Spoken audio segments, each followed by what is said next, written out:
Recording has started. All right, folks, welcome. Welcome everybody, whoever is going to be joining the meeting and whoever is watching on YouTube, any of the media. My name is Gaurav Gupta. I'm a VP of Business Development with Nyan IT and Oris Apps. And we have a couple of panel members with me over here. Mr. Brennan Perri and Mr. Jibu Mathews.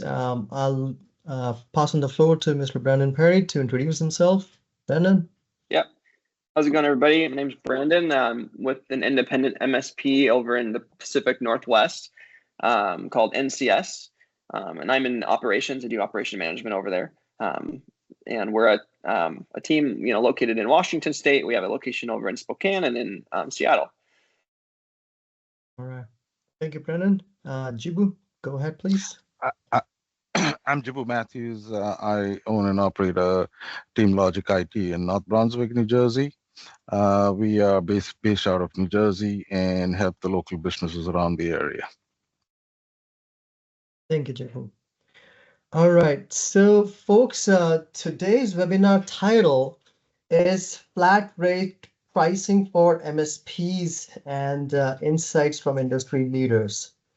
So the panel members in front of me, Mr. Brennan Perri. Brennan Perri runs an MSP in Washington with his father, Tom, as an independent, unaffiliated MSP. And so basically they are their own decision makers. There is no enterprise level oversight on them. Jibu Mathews is with Team Logic. It's an enterprise level MSP that runs in a franchising model. So there's a lot of enterprise level thinking. There are checks and balances, controls, compliances, whatnot. And Jibu Mathews has been in industry for nearly 2 decades. So, and Brennan Perri is relatively young. So both of these folks bring a different point of view to the topic at hand. So let's talk about flat rate pricing for MSPs, how it affects, how it works, does it work, what are the challenges? Clients leave when the client expectations are not met. So we'll talk about that hot topic also. That being said, Brandon, question to you. Flat rate pricing. You and me went to Chartech immersion recently, and we learned that Chartech uses flat rate pricing. So does it work for MSPs? And whoever has not tried it, would it work for them? What is your view about it? Yeah, it's honestly a great question and an exciting topic because it's something I've spent a lot of time looking at and diving into. I think it really depends on a few things, but in general, I would say, in the relationships that I have with other MSPs that I've met in the areas that I serve, I've not found I found it more common with well-established service providers and less common with smaller MSPs. And I'm not entirely sure of the reason why, but I feel like it's probably related to the simplicity. Like when you start out as an MSP, it's very simple to just, I bill you for the hours we spend. And it's easy to understand for the client. It's easy to understand for the small MSP. But as you start to grow and attempt to scale your business, you have to, think about what your target market's going to be, and how you're going to serve them, what product fits the best, right? So I would say that, the flat rate model, it requires a really well-defined service offering, something that's repeatable, that you can go to, all the clients that are your target and be able to offer that same product service that answers the needs of that client.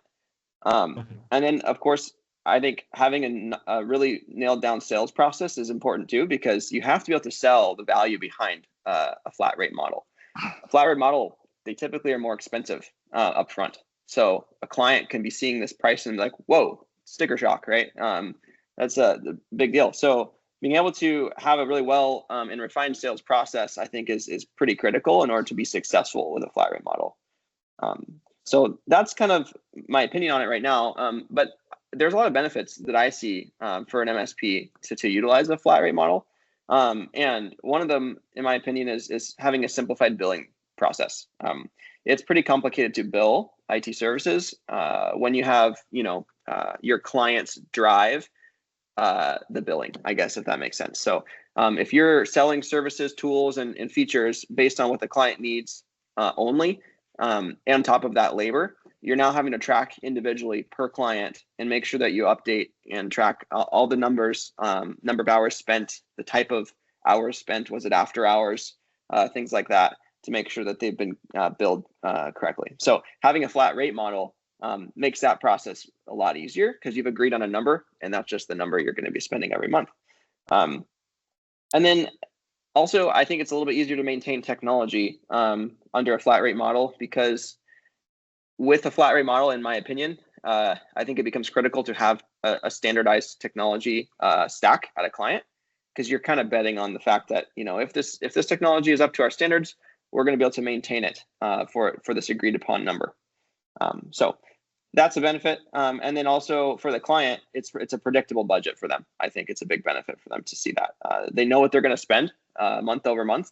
It's not something they're having to worry about, you know, fluctuations over the year. It's something that's consistent and they can plan for really easily. Very well said, Brandon. And I can see that there is your views are quite untethered. You are very independent, and there is a sense of decision making from your side that you're free to make any decision and think this way also and implement if you feel right.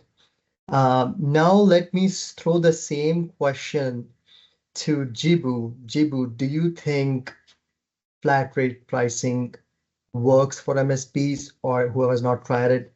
Would it work for them? What do you think, Jibu? So, so flat rate pricing, it depends on several factors, right? One is you should have a mature MSP model, and also it depends on the kind of customers you have. Now, if a customer is really entrenched in their technology, they're investing, they would prefer to do a flat rate pricing, because they would rather have a line item, which is a constant number that comes every month, taking care of their stuff. For everything, they have a fixed price. Now, if it's a smaller customer or smaller customer base where the IT is kind of decentralized and things like that, Brandon just spoke about the sticker shock of, oh, the flat rate pricing is higher. For those customers, it is going to be very hard to sell a flat rate pricing. Yeah. Otherwise, flat rate pricing works best for both the MSP as well as a customer, because you can bring in standards that you already have defined for several of your customers and implement it across the board, thereby actually benefiting everyone. So it depends, like a small CPA firm, like 3-person or something, may not appreciate the value of that, but a bigger customer like a 25, 30 person firm or a 50-person firm would prefer to do that because they would already have updated the technology. Now, mind you, this flat rate pricing does not include in any technology upgrades or improvements and stuff like that, right? That you do it in your onboarding phase. Yeah. Before you bring in this. So there's a lot of onboarding that has to be done before you get into the flat rate pricing. You get in there, you stabilize the environment, then do the flat rate pricing. That's why you also have something called an onboarding time, an onboarding period, right? Or an assessment that you do. So any day the flat rate pricing works good for everyone, but again, it depends on the market conditions or depends on the customers that you have.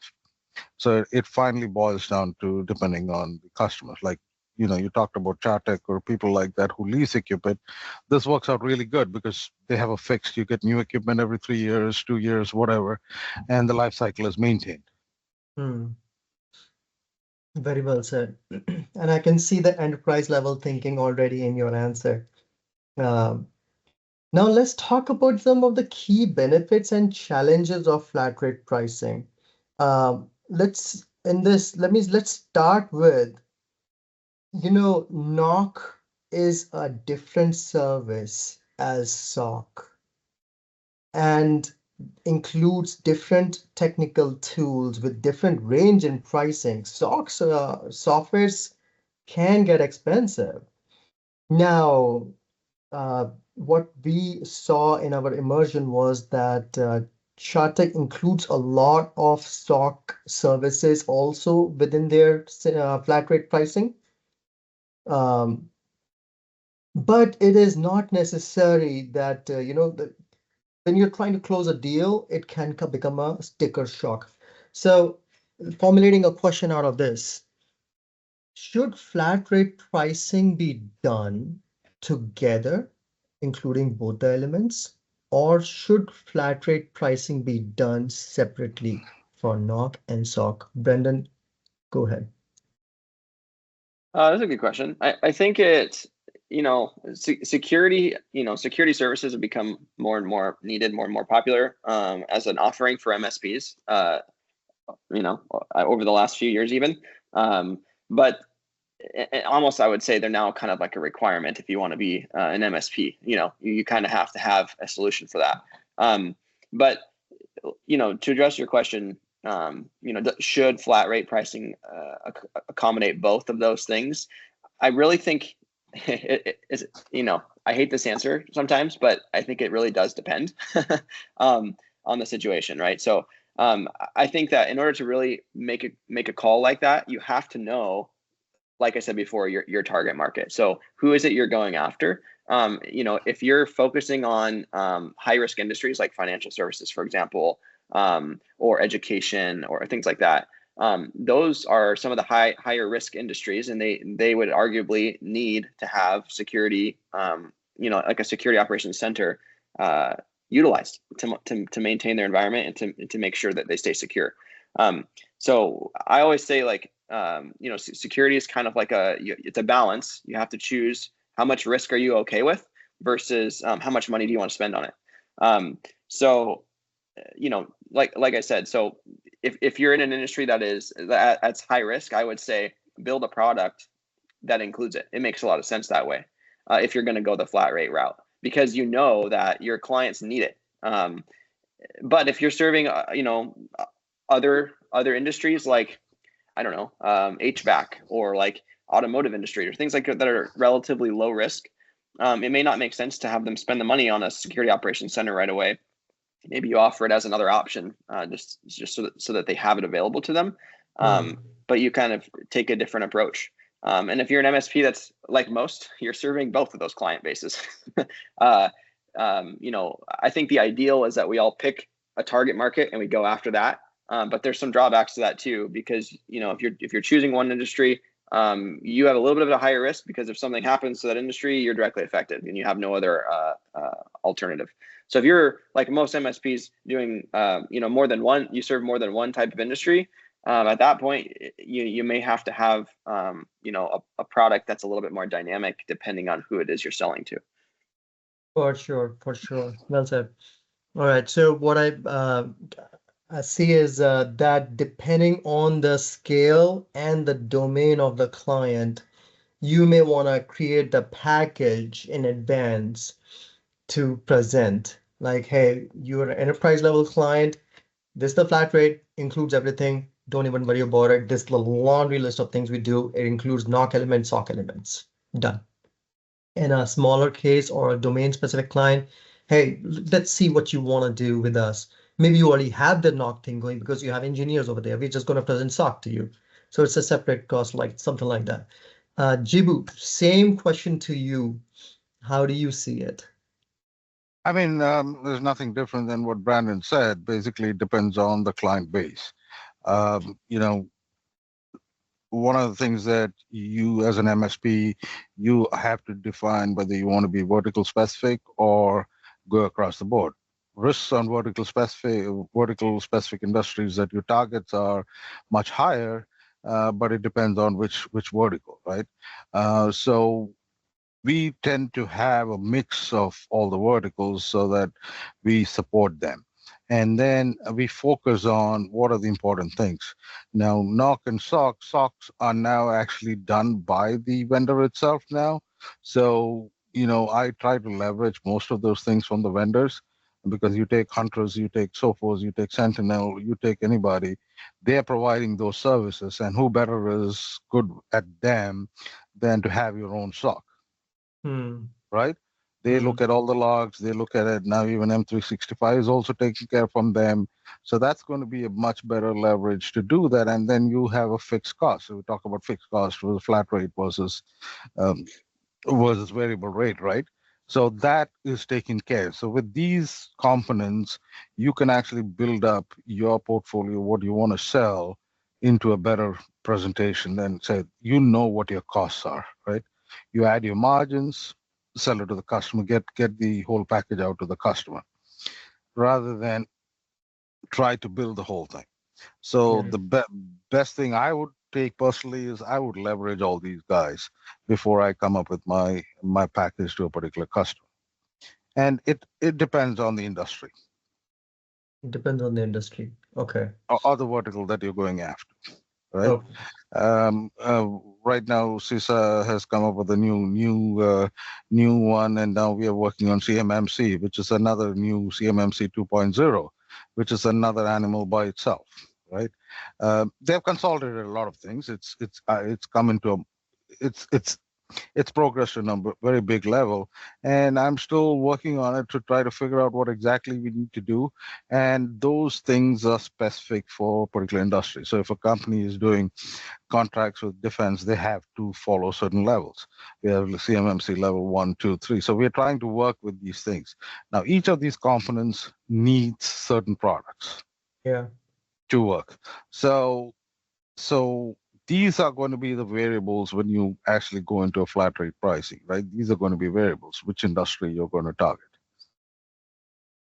Okay. Okay. Because suppose you are targeting an industry that's defense, has ITAR and CMMC compliance requirements, then your SOC offering needs to be extremely Compliant. thorough, needs to be all inclusive, including maybe on-site resources. It's not like you can just run this thing remotely.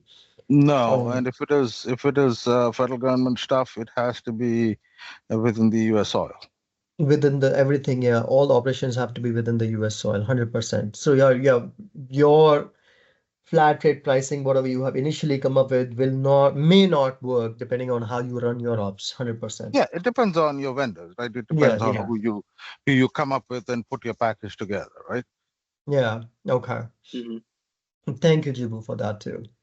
Um, Now that we have gone over the challenges also, let's talk about client expectation and communication. This is something I have seen a few times, and it comes like a slap when it comes. That is, how do you set expectations with the client upfront? Because when you say flat rate pricing, it includes everything. During the first deal closing meeting, they may read through it. Their decision maker may read through what items are included and may or may not remember, but the rest of the team does not. Rest of the team will be communicated by the boss that, hey, we have a new MSP coming in and we have a flat rate pricing. They include all their services in this, all NOC services, all SOC services, anything ID, throw it to them. It's their job to do it. That's what they will communicate to their team members. Now you start working with them and it's a flat rate pricing. How do you set expectations? Brennan. Yeah, good question. I think the way that I would recommend, the way that we do it is, it's covered. Well, it's covered in more than one place, but significantly in during the onboarding process. I think you have to have a pretty well-defined onboarding process, and we've spent a lot of time over the last, even couple years, really focusing on refining our onboarding process. Because part of onboarding is not, part of it, you're doing the back end work to document what's there, to get them onboarded to your systems and tool sets. But the other thing is you're communicating with them, with the client, and sharing with them, how it is, how do you work with us as your managed service provider? What can we do for you, right? So what we do is we actually make we call it like our client manual, basically. And so it's just like an online PDF that we've hosted, but we share it with our clients during that onboarding process so that they can have a resource to send to their teams. And it tells their team, here's exactly how you work with us. This is how you contact support when you have certain issues like these or whatever. And it goes over some expectations for their leadership too, to know and to read, so that it's just reiterating what we've already communicated to them during the onboarding process. And what this does is, I think that, sometimes if you've worked for a client for a long time, the very month or whatever it took to do onboarding gets forgotten about 2 years later, so a few months. Yeah, right. So having a document that you've included as part of onboarding that you can always refer back to and say, hey, no, we talked about this. Remember, here's that client manual that we shared with you a while ago. This is our process that you agreed to, kind of thing, is good. And I think it just makes transparency so that there is no arguability. It's here's that same document that we share with you. It's the same one, and of course, like, being as respectful as possible, because no client likes to be told, no, you can't do that, or you have to spend more to do that under a flat rate model, especially. So that would be part of it. I think the other part too is training your team. So maybe writing a script or something like that. When they know a request came in and it's out of scope of the agreement and it's going to cost them extra money or whatever, maybe there's a script that you've helped write, so that it's a nice, easy way to communicate friendly and professionally that this is something we can handle for you, but it's outside of the scope of your current contract. We either need to get approval or you'll be billed a little bit extra for it or something like that. So I think really at the end of the day, it comes down to communication. How well can you communicate to your clients, and having a structured process to make sure I communicated this, I communicated this point. And documenting it is important too, so that you can always refer back. Part of it, over time, you'll have clients management change too. And so you're working with a client 5 years, but maybe the guy you sold services to is long gone, and he's got someone new, and they're coming in to change things up and shake the boat, basically. So we find this is always a pain point. It's always the highest risk we have for losing a client is during a transitional period like that. So being proactive about that, I think, is pretty important. Going and introducing yourself early, kind of set the stage on what exactly we do for them, what we've been doing for them, kind of how that relationship has worked out before, and then provide some of that same stuff. Give them that manual again, and talk to them about kind of the scope of services. You're almost, in a way, repitching them your services. So you might be locked in under agreement, but at the end of the day, if you don't build the relationship with the client who's there, who controls that agreement, you can't guarantee it's going to continue. For sure. And well said, Brandon. Thank you. Jibu, same question. How do you, especially now yours is an enterprise level franchise-based MSP, how do you maintain or manage expectations? So when we have our MSP agreement, we kind of define what are the things that are going to be done. Now, for example, if the environment has certain things that we need to replace, that's going to be out of scope of this, right? That's going to come in as a project. An upgrade is going to come in as a project. But the rest of everything we can take care. And we also look at every ticket that comes in, right? How many hours have we spent on this customer every month? So we do a client profitability matrix and see, okay, what are the hours we spend on this customer, and look at all the activities that we do. If we find that we see a certain thing happening on the network, for example, somebody's got the same issue continuing, then we have to, as an MSP, we have to fix that issue, right? If we don't fix it, it comes back biting at us, right? So our job is to do that, and also look at the quarterly business reviews or do business reviews with the customer, tell them where we need stuff to be done or something that needs attention and what we are doing and what we expect needs to be done, right? So we have to constantly be in touch with the customer, right? And also, if a customer is going to be very noisy, you're going to have 100 tickets a day from the same customer or things like that. Those are the expectations that the account management team will have to actually work with the customer, right? It's not just to win a contract and then start servicing them, right? You have to do business reviews. You have to do your client profitability matrix to see where you are with the customer, what is going on with the customer, and answer the question of client turnover, which is always happening.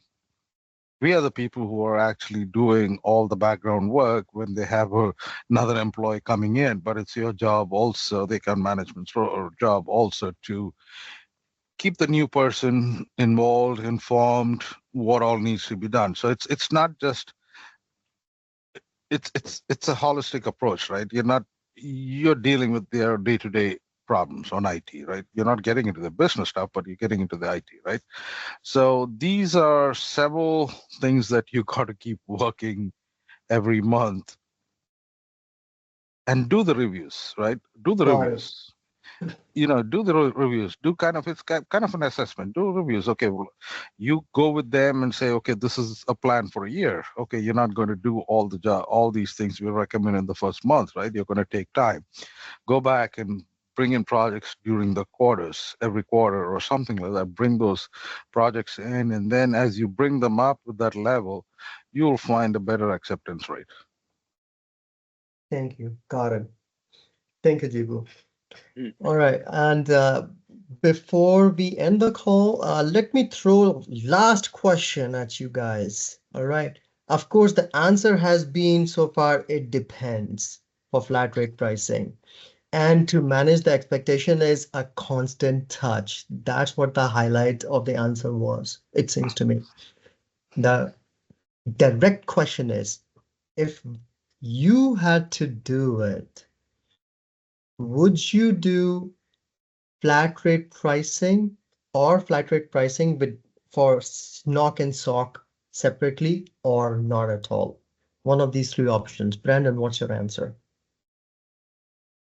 I think buying into the whole or diving in fully to this idea of a one encompassing flat rate model is easier said than done. It sounds really good, but actually putting it into practice is not so simple. And there's some risks involved with going that flat rate route, and a lot of it has to do with profitability, but also with balancing profitability and making sure that you're still providing a quality service for the client. In my mind, when we think about flat rate pricing, it kind of reminds me of like this insurance model. The client's paying X amount a month to have this quote unquote insurance for their technology that helps cover issues when they arise. But the clear distinction is that we do not want the insurance reputation, because I think in general, the insurance reputation isn't a good one. It kind of makes people think that they're out to just take your money and not pay you, as they want to, they want to do everything they can to avoid having to pay out as much as possible.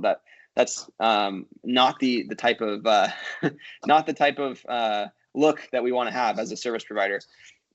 So I think being able to do a flat rate model, you have to really have nailed down in your operational process all of these things. Like, you have to make sure you have a way to track profitability on it, making sure you have like some sort of KPIs you can measure for your service team.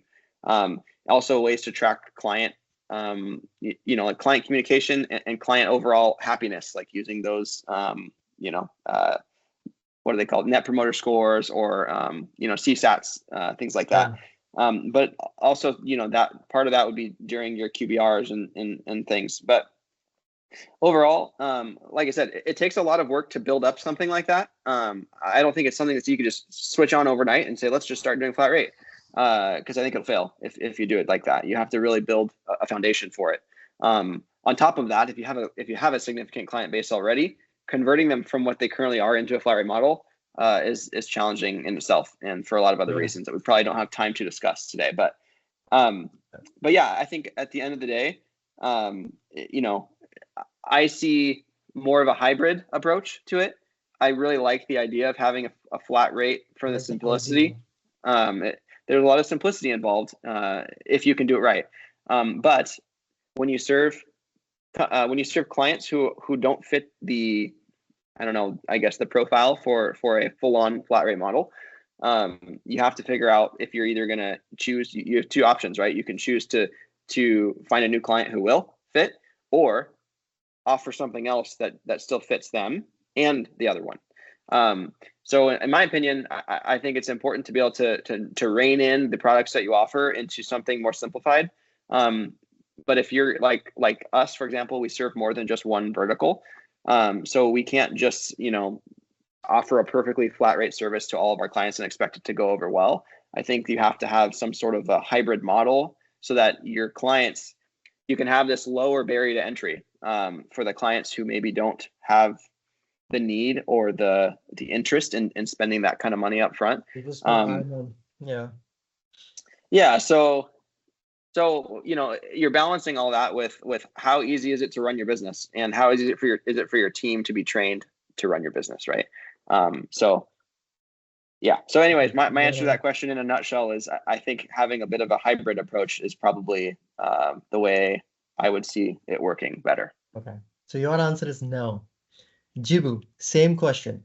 Flat rate inclusive all the services, NOC and SOC separately, but flat rate, or no flat rate, hybrid, whatever you want to say, but answer is no. So as What's a the business answer? owner, I would look for flat rate pricing any day. I would work towards it, right? I would try to get my customers go towards it because it brings in you streamline a lot of things in your business. And also you have to, your TBRs have to be involved. You're going to get involved with your TBRs, and you eventually have to bring the customer to a flat rate pricing. Okay. Right. Okay. If you can build towards that, then Yep. you'll see things happening, because once you go into that model, a lot of things are streamlined. Like your tech stack is streamlined, your techs are streamlined, your techs have this technology that they need to do it, right? If I have different technologies for each different customer, it gets very difficult to manage. Yeah. Right. Okay. I have 50 seats for one and 20 seats for this, and end of the month it gets so difficult to manage. And that benefit, the customer also will see it, right? I mean, in terms of what he's going to get more than what he wants, right? But eventually you build them. But again, it's a process that has to go on. It's very difficult to get a flat rate customer. Yes, it depends on the industry. It depends on the vertical. Yes, if you're going to get a new customer or something, it depends on the vertical, then they understand it. But there are so many people who don't understand it. And some people don't need half the services too. So it's kind of a mix. So to answer your question, yes, no, and it's very difficult. Even SOC is now getting more traction these days. Gone are the days, we started MSP with just having an RMM agent and just a PSA. Now RMM is only a small component of the whole thing now, right? Right? You have 100 different products you sell for the customer, right? You have your RMM, your security solutions. Now you get the Microsoft stack that you got to manage. You got to do all these things. So it's getting more complicated. So when you have things getting complicated, trying to build a stack together and come up with a pricing model, then it works good for everyone. Otherwise, everybody's losing money. Fair enough. So your answer is one, flat rate model is the way to go. Okay. This is I think, can I add one more thing too?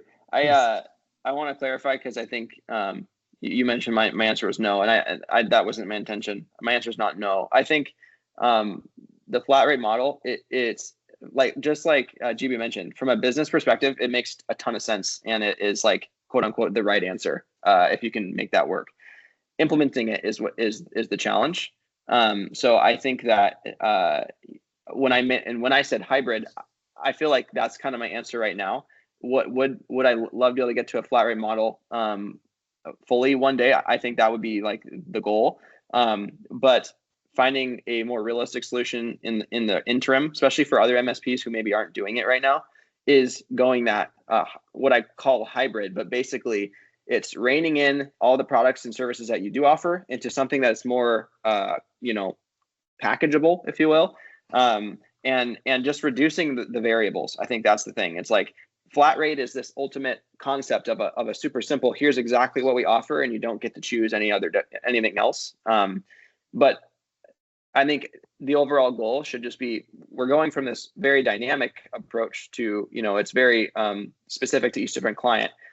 So the goal should just be to rein it in, to reduce the variables, because as you reduce those variables, you get more simple operations and simple everything, simple billing, easier to manage and track.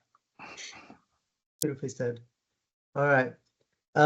So option selected was number 1. Number 3, I would have gone for number 2 myself as an MSP. All right. Let me give you the floor to Brandon. Brandon, tell a few words, say a few words about your MSP, so that our listeners would know about your company. Yeah. So our MSP, like I said, we're based out of Washington State, Pacific Northwest.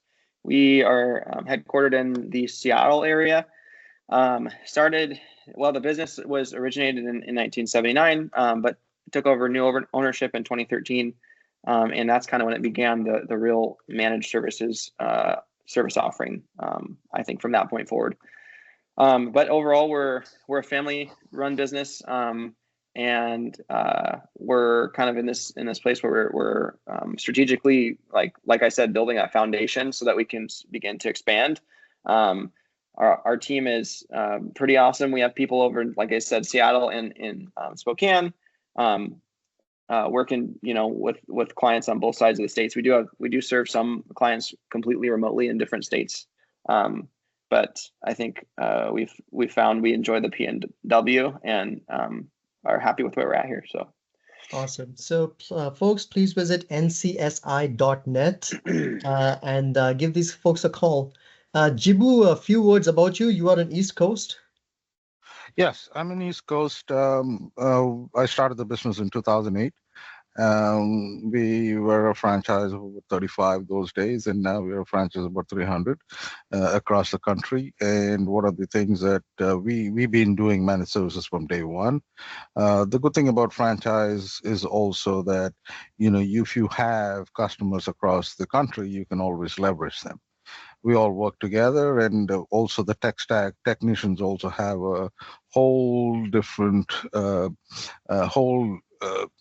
stack of people that they can work together to solve a problem. I also service customers across the globe. I have customers all over. That we have remote customers, and also we leverage most of our other franchisees on several of the technologies. You cannot have all your technicians cannot have all the knowledge of all the products. There are a million products out there, but we have our team of technicians that can help out each other. So that's the advantage of, that's how I've been doing it, and it's been working out very well. And the more, the better. Awesome. And Jibu Mathews is with the Team Logic IT of New Brunswick. I will Not Brunswick. Not Brunswick. I will attach the URL to his site along with this video, folks. And myself, Gaurav, I'm with Nyan IT, JNANIT.com. We are a MSP solutions partner, a back office solutions MSP of solutions partner. We provide the B2B services to other MSPs, like what Brandon and Jibu has. And we also run our own MSP Oris apps, but we are right now focusing more on Nyan IT because this is more exciting to us right now. So please do visit our website as well. Thank you for joining it, or thank you for watching. Much appreciate. We will have more webinars coming in with more fiery topics. As a matter of fact, me and my CEO, we were talking about one fiery topic, and we are excited for the next one too. All right. Thank you very much. Good day. Bye. awesome. Thank Thanks for you. having us. Bye-bye. Thank you. Thanks.